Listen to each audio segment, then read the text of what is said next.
Bonjour Thierry. Bonjour Daniel. Pourquoi nos émotions sont importantes? Alors, pourquoi nos émotions sont importantes? J'ai réfléchi à cette question avant qu'on en parle aujourd'hui, et j'aurais pu vous donner en fait plein de raisons. J'aurais pu vous parler d'amour, j'aurais pu vous parler En fait, pour vous expliquer en quoi les émotions sont importantes, je vais vous parler de trois points qui sont déjà, à mon avis, bien importants. Le premier point, c'est de savoir exactement ce que c'est qu'une émotion. Le deuxième point, c'est savoir en quoi une émotion c'est vital. Et le troisième point, c'est de connaître la réelle place des émotions dans notre cerveau. Le premier point, c'est qu'est-ce que c'est qu'une émotion? En fait, une émotion, c'est une réaction du vivant. C'est une réaction normale et naturelle d'adaptation, d'orientation et de réparation. La réparation, par exemple, on la voit dans le processus de deuil, puisque en fait, les émotions permettent la digestion d'un événement difficile, par exemple d'une perte, d'une séparation, d'un deuil. Alors, l'émotion, c'est une réaction du vivant, et donc c'est une réaction naturelle. Et le mot émotion, vous voyez, dans émotion, il y a expression et mouvement. Donc, D'accord. donc l'émotion, déjà, c'est la vie. Et donc, ce qu'il faut retenir, c'est que c'est une réaction normale et naturelle quand il se passe quelque chose, et c'est un signal de la vie. Donc l'émotion, déjà, elle est importante par rapport à ça. Et je passe au deuxième point, la fonction des émotions. En fait, il faut savoir qu'il y a 7 émotions de base, et que ces 7 émotions de base ont une fonction simplement qui est une fonction vitale. Et donc les émotions, elles sont là au service de la vie, pour nous aider à mieux gérer les situations, et donc elles ont une fonction vitale, elles nous ont aidés dans le passé à survivre, et elles nous aident encore dans ce sens-là. Alors je vais simplement, pour vous illustrer ça, vous donner les 7 fonctions vitales des 7 émotions de base. La première émotion de base que je vais vous donner, c'est la peur. La peur, elle a simplement une fonction vitale de protection, c'est-à-dire qu'elle vous signale un danger, elle vous signale un risque. Le dégoût. Le dégoût aussi protège. En fait, le dégoût, il permet l'expulsion, il permet de recracher la toxicité.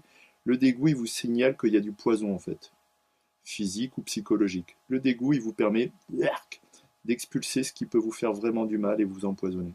Encore là, une fois, une fonction vitale. Ensuite, vous avez la honte. La honte aussi a une fonction vitale, puisqu'en fait, elle permet l'intégration sociale. La honte, elle a pour fonction de normaliser l'individu, de le rendre socialement intégré. Donc en fait, la honte, elle a une fonction d'intégration sociale qui est très importante, puisqu'on sait qu'un individu seul dans la rue, par exemple, a une espérance de vie qui est bien inférieure. Je ne sais pas si vous le savez, mais un SDF a une espérance de vie d'environ 45 ans, ce qui est beaucoup moindre que la normale. Ensuite, vous avez la tristesse. La tristesse a une fonction vitale de séparation, de transition et de digestion. Ça permet de grandir et de passer d'une chose à une autre dans la vie. Ensuite, vous avez l'amour. L'amour, en fait, a une fonction vitale qui est la relation, la reproduction. Et puis, vous avez la joie. La joie, en fait, elle a une fonction vitale qui est la réalisation de soi. C'est-à-dire qu'en fait, elle se manifeste quand vous êtes en train de vous réaliser par le partage, par l'appartenance aux autres, par la réussite. La joie, elle vous signale que vous êtes à votre place et que vous êtes en train de vous réaliser dans le sens que vous souhaitez. Et la colère, je crois que c'est la dernière, elle vous permet en fait de vous affirmer. Elle permet l'affirmation de soi, l'affirmation de ses besoins. Elle permet aussi de s'affirmer quand vous êtes face à de l'injustice ou à un manque qui n'est pas normal. Manque d'information, situation injuste.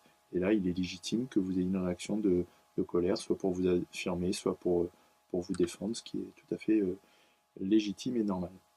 Voilà pour le deuxième point. Et puis le troisième point, par rapport à l'importance des émotions, et ça c'est une connaissance scientifique qu'on a depuis peu, c'est la place de l'émotion dans le cerveau. Il faut savoir que dans le cerveau, il y a 3 étages grosso modo. Vous avez le cortex, au milieu vous avez le limbique, et derrière vous avez le cerveau reptilien. Le cerveau émotionnel, il est à l'étage numéro 2. Et il faut savoir que ce cerveau émotionnel, c'est lui qui impacte nos pensées, c'est lui qui impacte nos sentiments.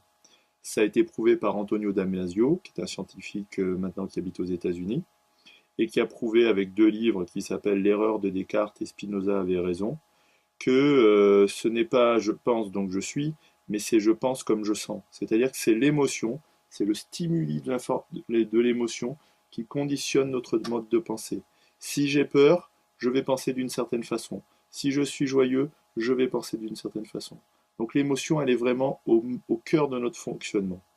Par rapport à ça, il faut savoir qu'il y a de nombreux bugs émotionnels, on le verra dans on le verra dans d'autres vidéos, et que vous avez des émotions qui sont normales, des réactions normales et naturelles, et puis vous avez des émotions parasites, dysfonctionnelles, qui sont liées à des bugs du stress. Mais ça, on verra ça plus tard, si ça vous intéresse, Daniel. Merci beaucoup Thierry. Je vous en prie.